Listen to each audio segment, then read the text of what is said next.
Bueno, estamos en otro encuentro de la UTBA, de nuestro gremio, que se llama Charlas Dibujadas, y acá estamos con un amigo, un compañero de trabajo de tantos años en la revista Humor, y que él nos va a decir quién es Julio Parisi.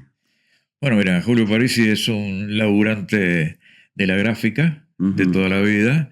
Tengo dos cosas que a veces las pongo también en la página, que dibujo y escribo. ujú. Algunos me dicen, cuando ven mi dibujo, que vos también dibujás, y algunos que ven mi escritura dicen, ¿también escribís?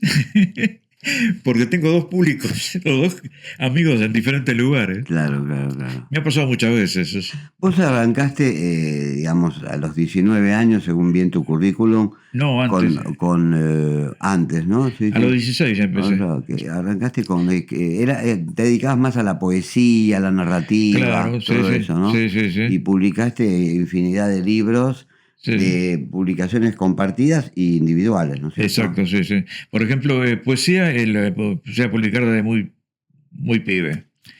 18 años empecé a publicar. Después, acá en Buenos Aires, teníamos grupos de poesía, armamos un grupo de poesía con varios que publicaban. Y fue una época, principio de los 80, donde hubo un boom de los libros, las revistas literarias. Tanto así que Clarín sacó una doble, porque era demasiado, éramos como 80. Mm, Inclusive nos reuníamos y todo lo demás, y sacaba muchísimo poesía, cuentos, de todo. Después eso se murió un poco, ¿no? Y mm, bueno, en esa época sí, publiqué yo con libros compartidos o libros míos, claro, claro. algunos libros de poesía que todavía los conservo. Claro, bueno, Julio es nacido en Montevideo Sí, y tengo entendido que te radicaste acá en Buenos Aires en el en sesenta y el nueve. 69, Exacto, exactamente. exacto. Y digamos, hay una etapa en Uruguay de una buena cantidad de publicaciones, ¿no es Sí, sí, cierto? Y después todo lo hiciste acá después, claro. ¿no? Sí, El sí. tema del Uruguay, esto es algo que lo sabemos todos. Uruguay es un país chico y el techo está muy cerquita. Ujú. Si vos necesitas vivir de esto, es muy, muy difícil. En general, viste que todos los montevideanos que más o menos están en esto algunos años se vienen acá a la Argentina. A Ujú, veces trabajan en los dos lugares, pero en general se vienen para acá. Tabaré, que se vino por los 70, yo me vine en el 69. ujú, Y antes que yo se vino el dibujante de Clarín, el clásico Sabat. ujú, claro. Sabat era uno de los muy buenos de Uruguay, trabajaba en el diario El País, creo que aparte era diagramador o algo más, tenía un cargo ahí importante, y se vino para acá y bueno, entró en La Opinión y después entró en Clarín. Es decir, el techo era muy, muy bajito en el Uruguay, y necesitas, si querés vivir de esto, tenés que venir para acá. Claro. Bueno, Alberto Breccia también. Bueno, Alberto Breccia se vino muy chiquito, más Ujú, chico, pero sí, claro. nació ya. Sí, sí, Pero sí. bueno, tenés casos también en el gremio editorial importante, crítica, Botano uruguayo, Constancio Vigil, en Atlántida uruguayo también. Ujú, O sea que ujú. han venido a hacer su carrera acá. Qué lindo, qué lindo, qué De lindo. los grandes, Sí, estamos sí, sí. hablando. Hermanos, somos Palabra mayor. hermanos rioplatenses. Sí. Bueno, voy a mencionar algunos de los libros de tu primera etapa, digamos, ¿no es cierto? Nueve poetas, pequeña selección, tres poetas orientales, poesía desde afuera y laberintos.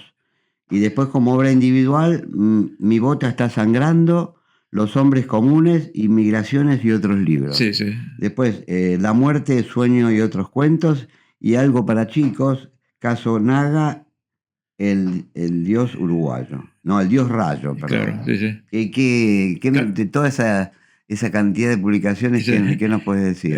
la mayoría, ¿viste? Las publicaciones a veces se dan por casualidad.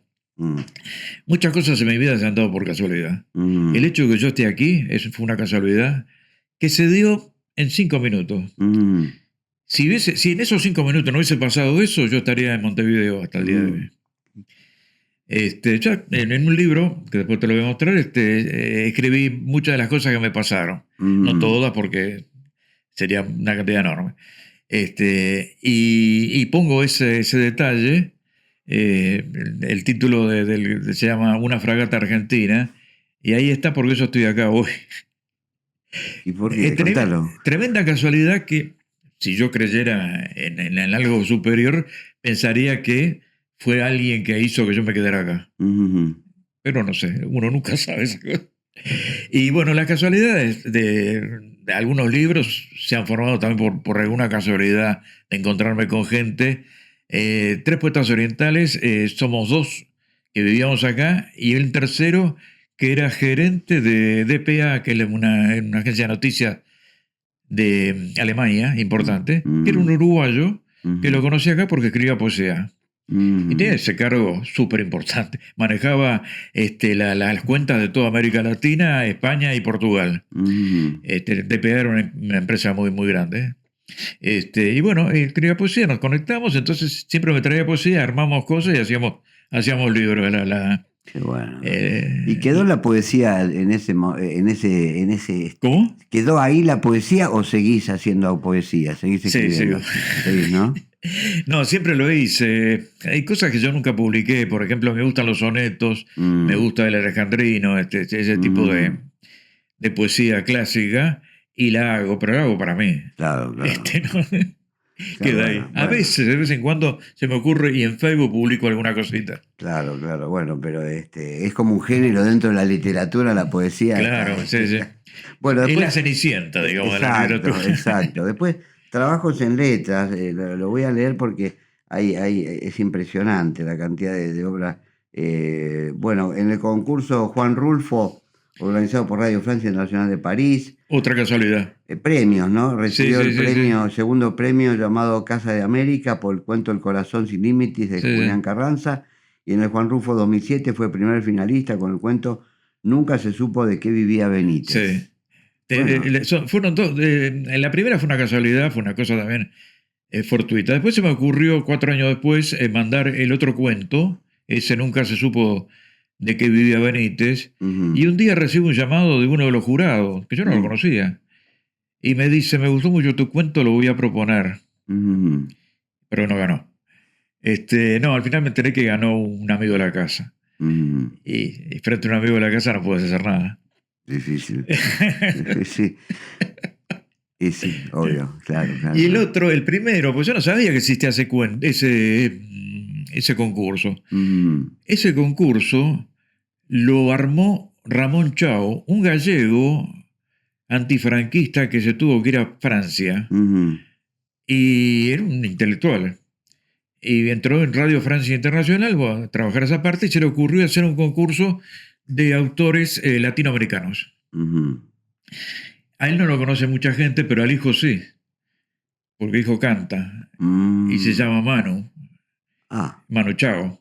Bueno, nada menos. Sí. Nada menos.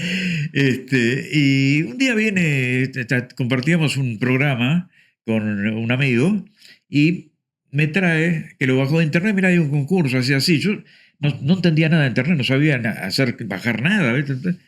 Pero él se tomó ese trabajo y digo, voy a mandar, pues yo nunca mando concursos. Y lo mandé en cuenta. Y tuve la suerte de que me lo premiaran. Qué bueno. ¿Y cuándo empezaste a editar? Bueno, tenemos un común amigo, Aldo Pravia, que hizo un hermoso libro de Hugo Pratt, que vos se lo editaste, ¿no? Sí. Hiciste esa etapa de editar. ¿Cuántos laburos hiciste? ¿Para quiénes? Mirá, editamos con mi hija. El tema es así, mi hija es correctora. Y trabaja como correctora hace muchos años. Y yo hacía edición literaria. Entonces ella y yo teníamos autores amigos. Y a ella le preguntaba mucho, autores. Ella hacía corrección literaria de autores que no eran conocidos. Le gustaba escribir y escribían él. Y muchos le preguntaban, ¿qué editorial puede publicarnos? Porque una editorial grande no te toma. Claro. Pero si son cuentos no lo toman, porque no... si es poesía tampoco, y si no es conocido, nadie se arriesga. Claro. Porque invierte mucha plata. Entonces me dice, vos haces edición literaria y tenés amigos escritores. Yo hago corrección. ¿Por qué no hacemos una editorial? ¿En qué año hablamos de esto? Y en el año 11. 2011. Sí. Y empezamos a hacer y empezaron a llegar gente. Hay una revistita de esas comerciales de ahí de Ciudad Jardín. Y fui y puse un aviso, chiquitito. Al otro día que puse el aviso, cuando salió la revista, me llama una señora. Y me dice, no, yo tengo un libro, quiero editarlo. Es la primera que llama. Qué bueno. Digo, sí, cómo no. Sí, sí. Bueno, ¿dónde están ustedes? Porque yo no puse la dirección. Estamos en tal calle. Ah, pero está enfrente de la casa de mi mamá. La Era casualidad. una vecina. Y ahí empezamos. Iban llegando, bueno, mi Leo me pasó de autores que le pedían, y me pasó que yo le editara. Y después se iban, viste, de boca en boca. Le gustaba como editábamos, como eran los libros, la Claro. calidad que Sí, tenían. vi el de Aldo, está buenísimo. ¿Cómo? El de Aldo, de Hugo Pratt, es muy, Claro, está bueno, muy viste lo que bueno. es el de Aldo. Está excelente. A mí, bueno, la maquinita imprimía bien y mi hija es feroz para que quede todo bien. Hay un puntito y dice, no, tiramos la hoja. Ah, sí, así debe ser. Sí. Y bueno, y estuvimos hasta que llegó esta crisis.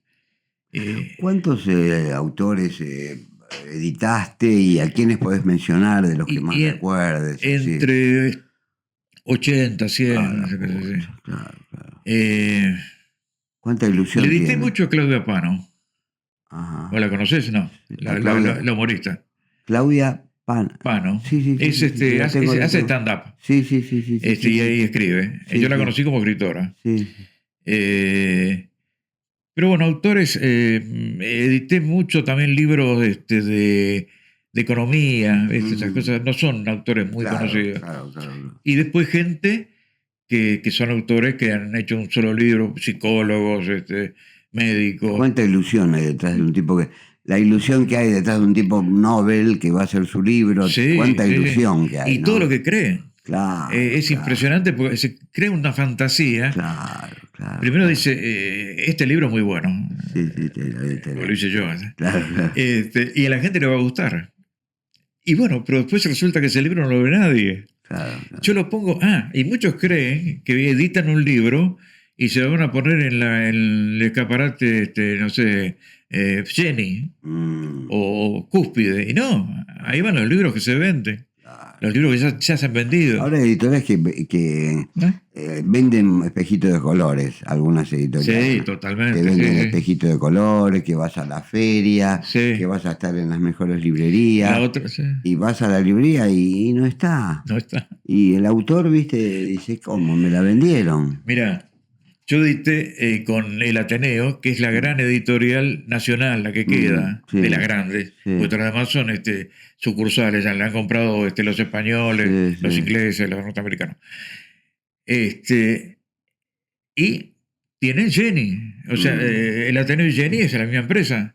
Ellos editan libros y los empleados de Jenny, cuando reciben los libros, no los exhiben. Una vez, el que es el agente mío, entró a Jenny, habíamos publicado un libro. Yo ahí en el Ateneo publiqué 18 libros. Y era un libro grande. Entró y dice, el libro tal, como que fue un cliente de París, ¿y dónde está? A ver, sí, lo tenemos, pero no lo veo. El tipo se agacha y saca un paquete. No, están acá.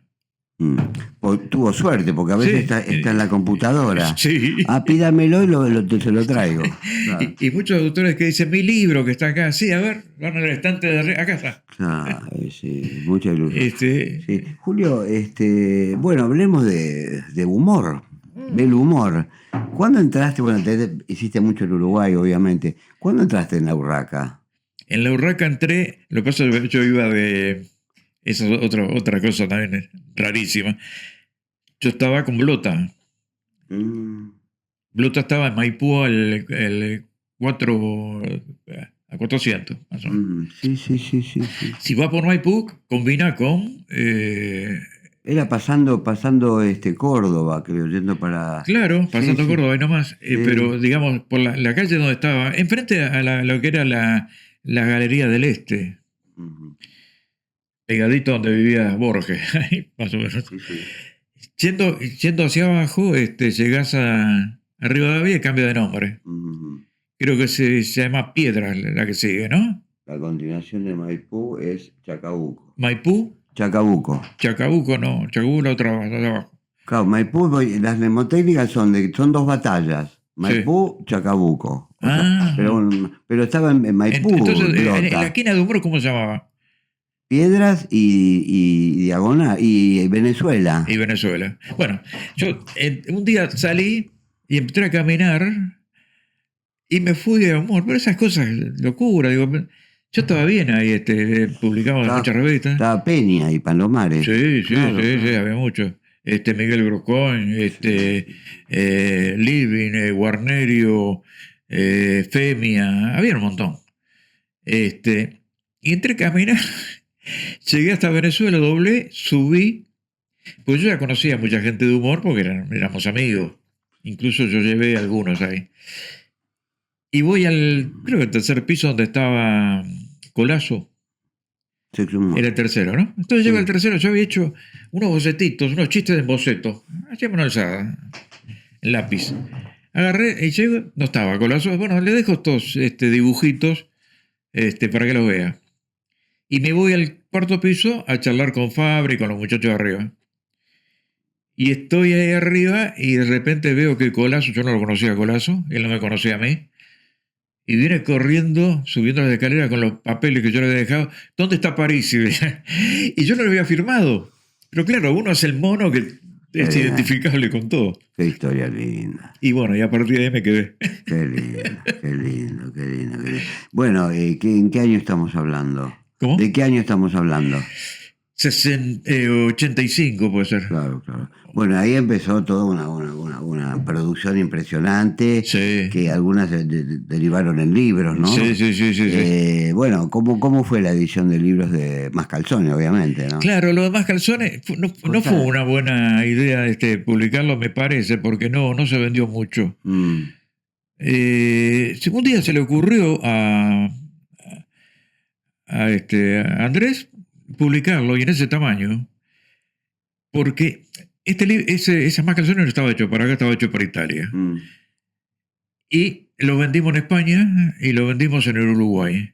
Como nosotros estábamos trabajando para Uruguay, Fabre, Tabaré, Grondona, éramos un grupito, él ve que en Uruguay sale Más Calzones y dice, ¿y esto lo podemos publicar acá? En humor. Y yo le digo, no, Fabre, no podemos publicarlo acá, son 5 páginas. Humor no publica una historieta de 5 páginas, nunca la publicó. Dice, no, la va a publicar. Bueno, decidió vos. Y sí, la empezó a publicar y nosotros habíamos hecho como 25 capítulos para Italia y ahí se cortó. Cuando llegué al 25 le digo, Fabre, no hay más. No tenemos más. No, tenés que seguir haciendo. Habló con Andrés y dice, Andrés, sí, y Andrés seguía haciendo. Y hicimos como 10 más. Y como siempre, Tabaré se aburrió. Dijo, no, listo.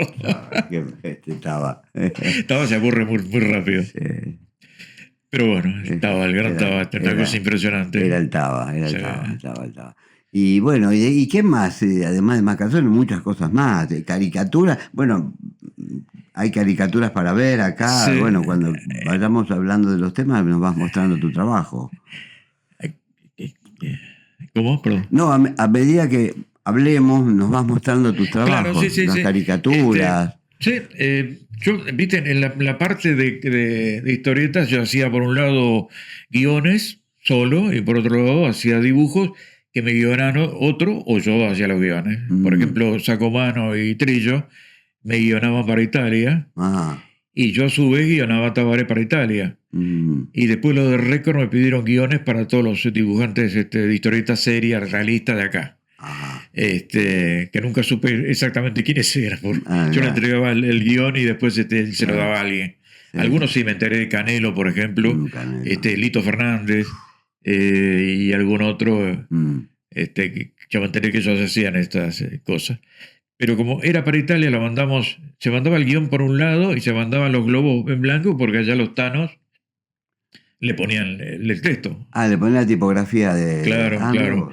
Por ejemplo, yo le decía, con Más Calzones, yo usaba mucho el lunfardo. Y digo, ¿lo entenderán allá? Sí, porque el que lo traduce es un argentino. Dice,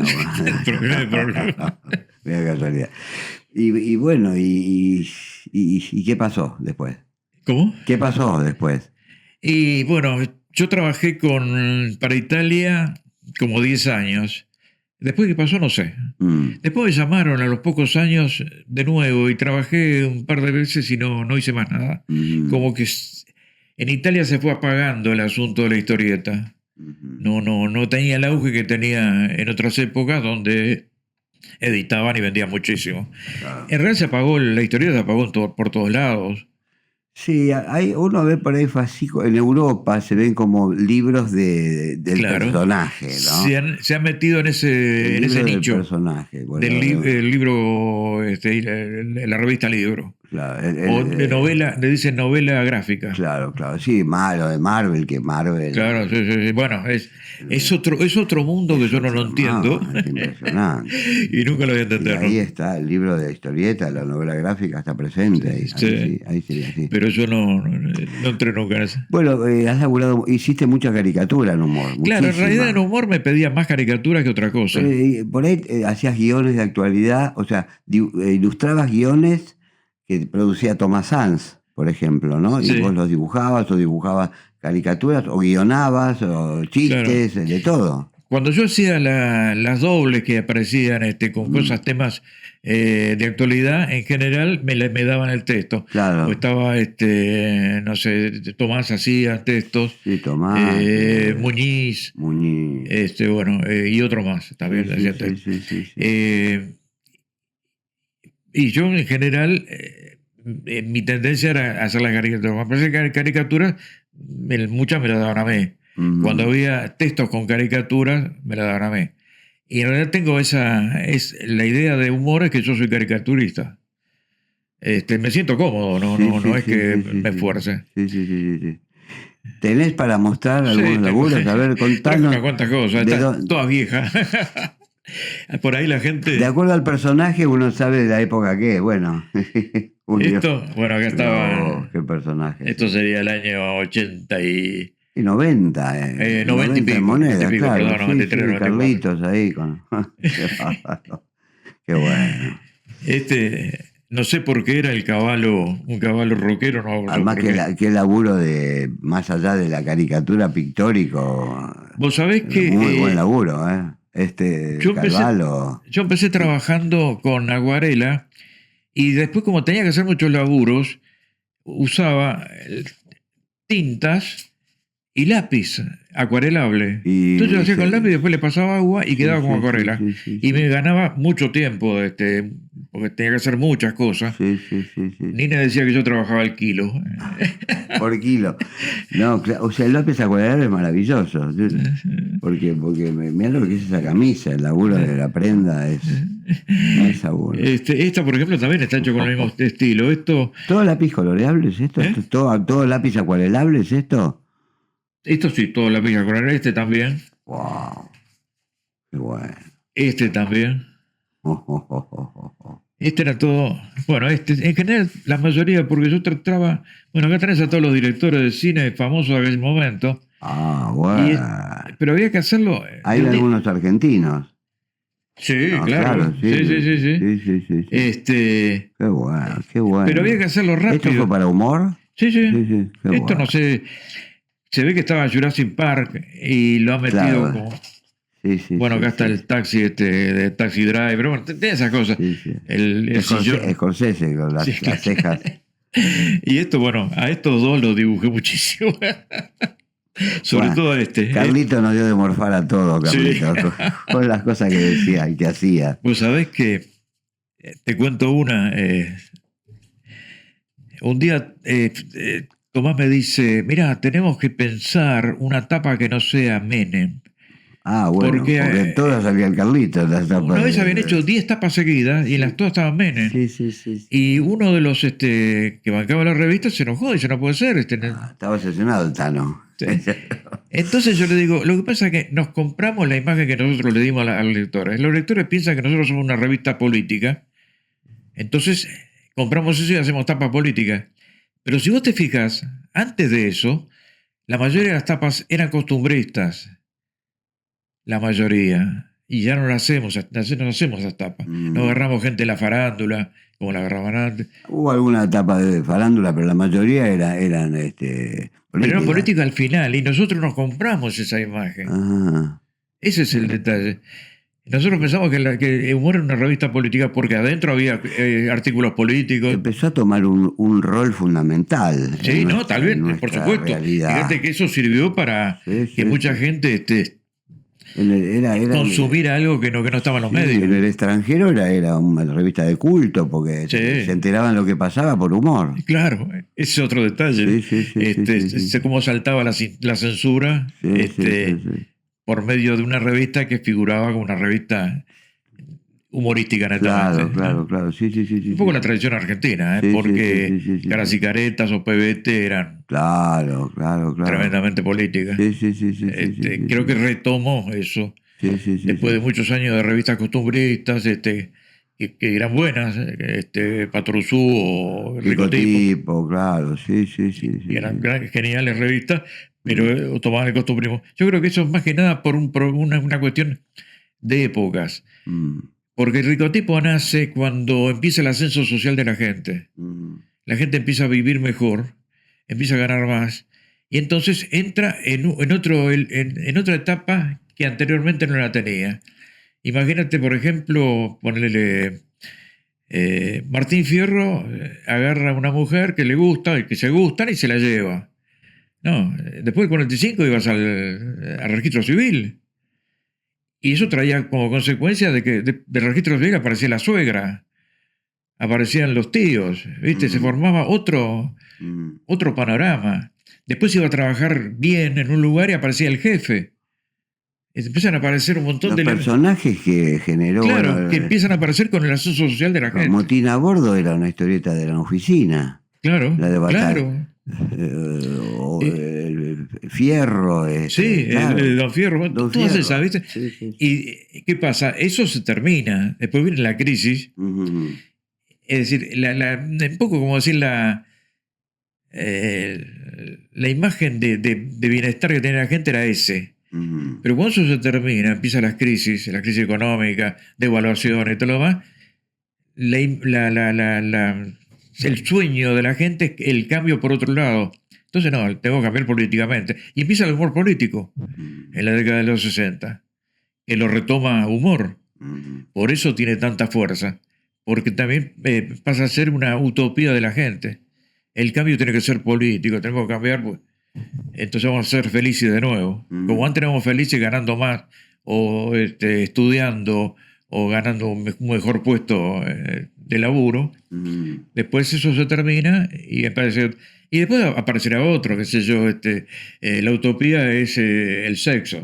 Entonces aparecen todas las relaciones de pareja, que es la que vivimos ahora, y así, la gente va renovando porque siempre la gente busca, como decía Mujica, la gente busca una sola cosa, la felicidad. Como sea, del lugar que sea, pero la felicidad. Nada menos. Julio, que bueno, sigamos viendo, vamos a las imágenes, señor director. El Chacho con Mejide. Sí, tremendo. Estas, ¿te acordás? Marvis. Marvis, sí. Este otro. Lo tengo de algún lado, Y esto de acá, fíjate los personajes, algunos te acordás, otros no. Sí, Dondona. Sí, ese era el del perro. Claro, el perro Santillán. Sí. Acá estaban los hijos. El turco. Y cuando usaba ese bigotazo. Sí. Y era muy. Sí, qué bueno. Bueno, acá también. Todo farándula. Mirá. Lo bueno es que la caricatura, cuando decís es tal, ¿viste? Cuando la caricatura decís es tal tipo, tal mujer, ya la tenés, ya la sacaste. Sí. Porque. Esto no me acuerdo qué era, pero debe ser para sexo humor o algo así, no sé. Tremendo. Lucho Avilés. Entonces, la mayoría están sin globos porque los globos se los ponían. Claro. O hacían un epígrafe, ¿no? Esto no me acuerdo por qué era, pero el peluquero. Sí, el gato. O las diferentes etapas de Menem, podía ser. Sí, los distintos looks, cuando empezó con el poncho, las patillas. Bueno, veo libros también ahí. Bueno, en principio, te voy a mostrar esto, pues esto te lo traigo de regalo para vos y para el que quiera. Y le dejamos a la UTBA, la biblioteca, la UTBA está armando ¿Mm? Hay mucha gente que deja libros. La idea es armar una biblioteca acá en la UTBA. Ah, mira vos, ¿Eh? mira, la próxima vez te traigo otro. Sí, sí, bueno, Bueno, muchas gracias. lo hice porque con Guarnerio dimos en TEA una clase de humor. Mm. Y después con los años mi hija me dice, ¿por qué no juntás lo que yo escribía unas cosas y yo escribía otras? ¿Por qué no juntás lo tuyo y te hacemos un libro? Y bueno, lo hizo. Este lo voy a leer, ¿sabes cómo, no? Bueno, Qué bueno. y esto es lo que hacemos con mi hija. Te traje dos míos porque estos están hechos para amigos. Hago 10 libros y los regalo. Acá junté algunos de mis cuentos. Qué bueno. Le puse un nombre bastante loco. El espacio incierto. En realidad tenía que ser incierto espacio, no. ¿El dibujo es tuyo? No, el dibujo de mi hijo. Ajá, mira qué bueno. Que está radicado en Maldonado. Qué bueno. También. Y acá hay una serie de cuentos que me gustan, que son cuentos que tienen que ver mucho con los otros mundos, con una fantasía galopante. Bueno. Te lo regalo para vos. Gracias. Y también. Este es el que yo te decía que son cosas que yo viví y que se me ocurrió ponerla. Mira el dibujante. La pluma, el pincel y el lápiz. Sí, eso lo hizo también mi hijo. Bueno. Y otra. La silueta. Qué bueno. Bueno, gracias por todos estos regalos. Y bueno, la idea es armar una biblioteca acá en la UTBA con todo lo que los dibujantes dejan. Sabiendo eso, te puedo traer. Es una biblioteca para todos, digamos, porque yo tengo muchos libros infantiles. Sí, la idea es que haya una biblioteca acá en la UTBA donde si quiero consultar tal libro, de tal autor, y está acá. Ah, está bueno. Eso es una linda idea. Te voy a traer unos cuantos. Buenísimo. Bueno, además de... ¿la parte de docencia fue con Guarnerio o hiciste algo más de docencia? ¿De la docencia? De docencia. No, hicimos esto nomás. Pues en realidad enseñar humor no es muy atractivo. No hay gente que quiera aprender. Pero el humor yo creo que es innato. Lo que sí se enseña es la técnica, como la síntesis, los globos, la ubicación. Exacto, sí. No distraer al lector. Pero nosotros enseñamos el humor pero escrito. No, el humor. Ah, ok. Pero lo que yo le dije a los alumnos el primer día, le digo, nosotros enseñamos la técnica. El talento lo tiene que traer de la casa porque si no... De la cuna, eso sí. En uno de esas clases apareció una chica que quiso anotarse, creo que era la segunda clase. Y bueno, le preguntamos por qué. Siempre a la gente le preguntamos por qué. A uno le preguntamos por qué y me dice, porque creo que no se puede enseñar el humor y vengo a comprobarlo. Y se quedó en todo el... Por la contraria. Sí. Bueno. Y esta chica dice, no, yo trabajo en Canal 13 y hago una comedia. Escribo una comedia. Y bueno, y quiere saber las técnicas del humor. Mirá, una cosa media... Una sola clase y no vino más. Se ve que me agarró la clase que dijo, no, esto no es para mí. Claro. Y bueno, además de la docencia, laburaste en radio, en televisión. Sí. En radio hiciste guionaste para determinados animadores o conductores, o vos tenías un propio programa. No, el radio hizo solamente programas donde estaba yo. Y nada más, intervine en algunos programas de otros, pero no escribí para televisión en 2 etapas. La primera, que fue del 80 y pico al final, para Zapping, para Hiperhumor, y creo que un programa que hice muy poquito de aquellos muñecos que eran caricaturas de políticos. Canal K. Sí, no era Canal K, era otro que quiso la competencia. Sí. Y después, en el año 87, entré en el programa La Biblia y el Calefón. Es decir, el programa no existía. Hicimos con Guarnerio un piloto, porque el Petiso Gimbo venía de un programa con Daddy y el Chino. Tres tristes tigres. Difícil de decir. Ese programa duró un año, se terminó. Entonces él dijo, bueno, el año que viene en Canal 13 voy y llevo un programa mío. Entonces se acordó, me imagino, de Humor Redondo. Un locutor, Larrea, y 4 humoristas. Y acá hizo 4 tipos que no eran humoristas y un humorista como locutor, como dirigiendo el programa. Al revés. Con una rapidez. Sí, no, aparte tenía una rapidez. repentizaba de impresionante. Impresionante. Esa es una de las cosas. Él un día me dijo, dice, cada uno tiene una virtud. Por ejemplo, dice, Pinti putea y no queda mal. Si yo puteo queda muy mal. Exacto. Pero yo tengo la virtud de preguntar cosas que otros no pueden preguntar.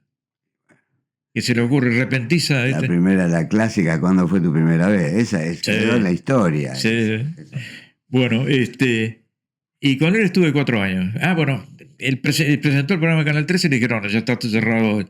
Y se fue a Canal 2 y se lo tomaron. Tuvo 2 años en Canal 2 y después sí se lo tomó el Canal 13. O sea, la Biblia empezó en Canal 2. Sí. Del Carmen era la producción del Carmen, ¿puede ser? No me acuerdo. ¿Del Carmen Producciones eran? La de Ginsburg, no. No me acuerdo.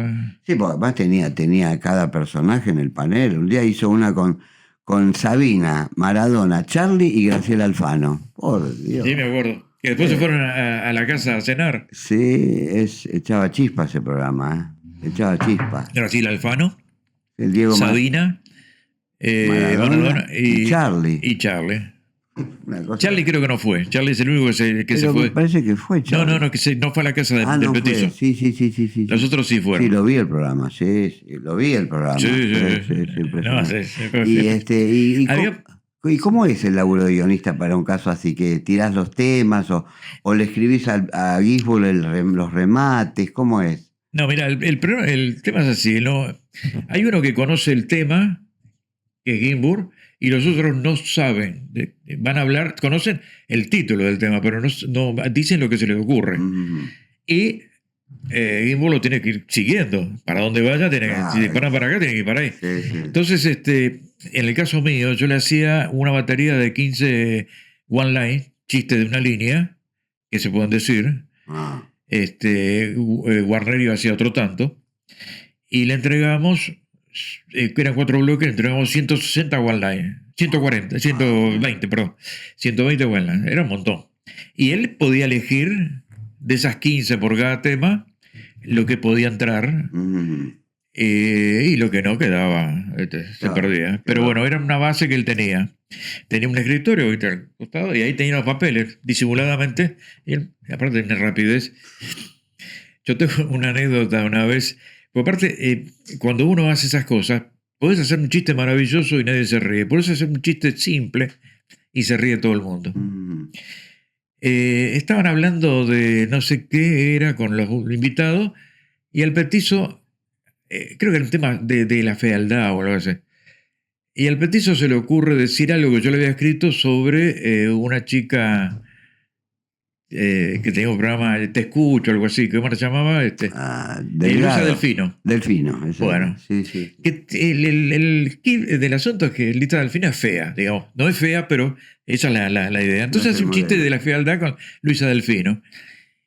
Y uno de los que estaba ahí se empieza a reír porque le causó mucha gracia y sobre remata el mismo tema sobre fealdad. Y los otros se ríen por eso que dijo ese, y otro empieza a rematar y se empiezan a reír, y empiezan a reírse todos de tal manera que el petizo dice, vamos a la tanda, y cortaron el bloque porque no podían seguir de la risa que tenían entre bueno, a los pocos días Luisa Delfino lo llama, dice, petizo, me tenés que llamar, tengo que ir al programa, porque tenía mucho sentido del humor. Qué va. Y entonces, pero sí, veniste.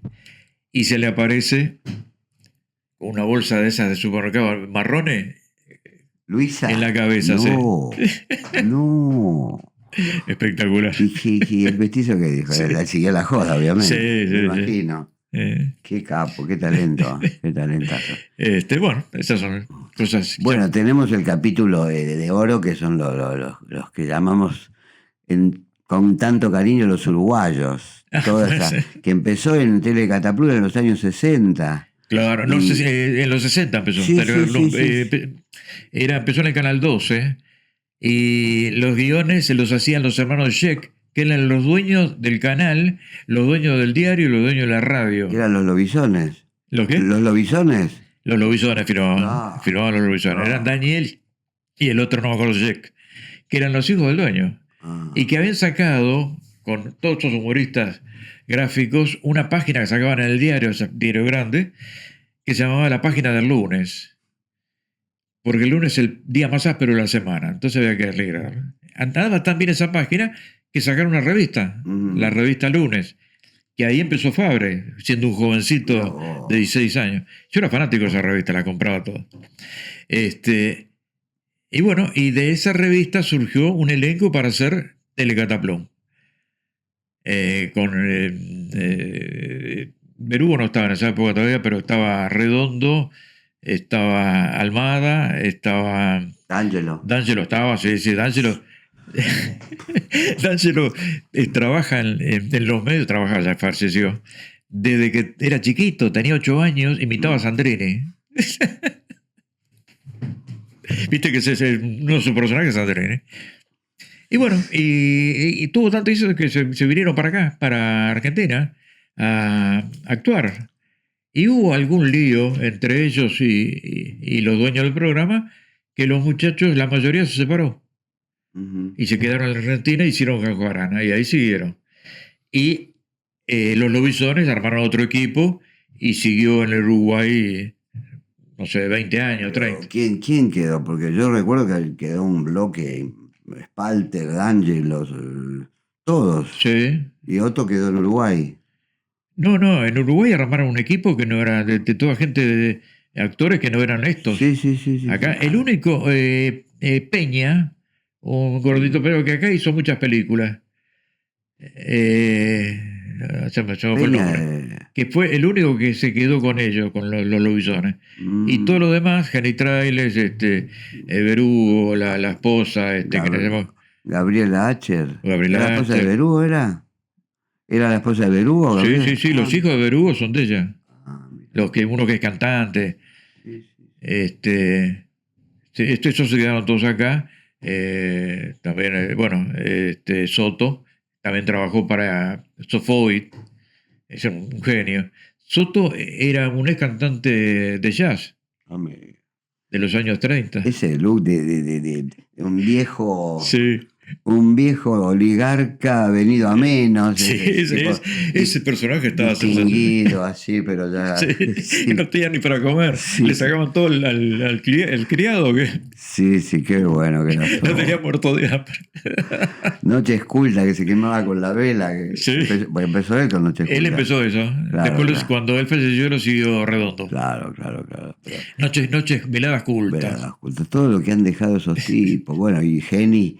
Y Gabriela, que Gabriela está haciendo unipersonales. Sí. La veo que está en publicidades. ¿Vos sabés? Perdón, Gabriela Acher está haciendo. No, sí. Muy bueno, sí. Gabriela y Berugo se quedaron acá los dos. Sí. Berugo, bueno, hizo el programa ese también, algo de soñar, era de preguntas y respuestas. Sí, Alcoyana, ese famoso. Sí. Y ahí empezó la enfermedad.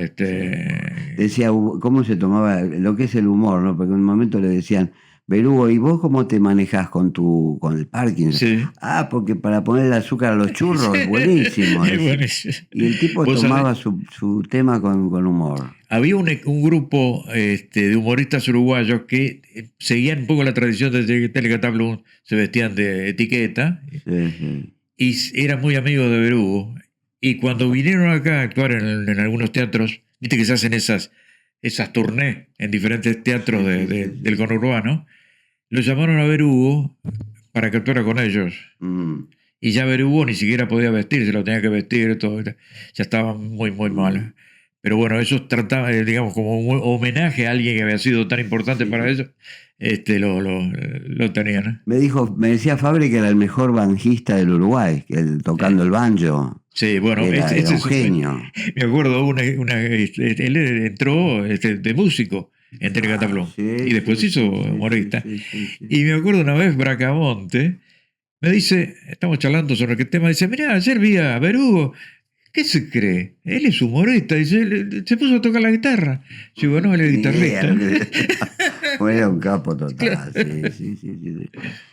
Bueno, da para todo el día eso. Sí, la verdad. Pero bueno, Hay una pregunta, no la de Gisbert, que siempre hacemos a los colegas, Sí. que hay como un límite ético, digamos, ¿qué es lo que vos no harías desde el punto de vista profesional? Que vos decís, no, con esto no cuenten Desde conmigo. el punto de vista humorístico. Ético. Sí, yo tengo tu límite. Tengo límites, y eso yo lo tengo bien claro. Mm. Yo tengo límites. Por ahí todos tenemos límites, pero yo pienso que yo tengo límites, pero no le pongo límites a los demás. Mm. Los demás pueden hacer chistes con lo que se les ocurra. Hay cosas que yo no puedo hacer chistes. Ni siquiera verlos, pero no puedo hacer chistes y jamás lo hice con la guerra de las Malvinas, por ejemplo. No se me ocurrió nada, ni que lo quiero hacer. Con el SIDA, por ejemplo. Nada. Y hay gente que lo hace, y está bien. Sí. Yo lo respeto y veo los chistes que por ahí que hacen sobre esos temas y tienen buena factura, están bien hechos, están bien armados, pero yo no los hago. Claro. Después, lo demás, el chiste político, no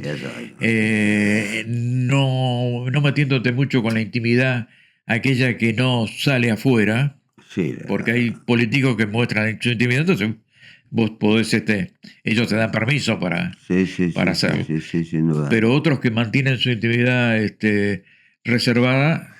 pegarle a la parte pública del político, no claro. la parte íntima, que haga su vida, pero lo que es la gestión pública. La parte pública ellos quieren mostrar como pública. Claro.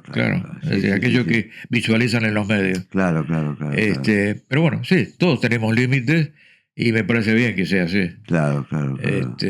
Uno tiene ética, terrible sería no tenerla. Obviamente. Yo creo que el humor siempre tiene. Vos leés la última página de los diarios y aparece una cosa de ética, ¿no? De humanidad en el humor, ¿no? Que por ahí no lo muestran los titulares de adelante, ¿no? Pero aparece toda esa cosa, esa reserva ética está en el humor también, me parece, ¿no? Vos sabés que yo tengo una frase que está acá, en este libro, que el humor, para mí, el humor exorciza nuestros fantasmas y castiga al poderoso, castiga al grande. Esta es una frase que había dicho, creo que Platón. El humor se hace contra el rey. Y yo siempre te doy este ejemplo. Va un tipo gordo, don Fulgencio, ¿no? Gordo, con un atalle bien vestido, con cara de que no le importa nada, con tipo superior. Va caminando por la vereda, pisa una cáscara de banana y se cae redondo. Y la gente se ríe. Ahora si eso mismo le pasa a una señora anciana, flaquita, vestida de negro, con bastón, nadie se ríe. Porque vos, el humor bueno es cuando vos te reís del poderoso, aquel que te puede castigar. Obvio. Porque es fácil reírse por el de abajo que no te va a castigar. Exactamente. Bueno, esa es mi... Esa es como una premisa ética, pegarle al de arriba y ser condescendiente con el de abajo. Sí. A ver. Bueno, Julio, gracias por venir. Es un gusto, un reencuentro. Pero ahora te vamos a hacer laburar. Sí. La idea es que cada invitado haga un pequeño dibujo. Tenemos material, una cosa sencilla, dedicado a la UTBA. Un monito, un saludo. ¿Te va? Sí. Algo de eso sabes. A ver si me sale. Inténtalo.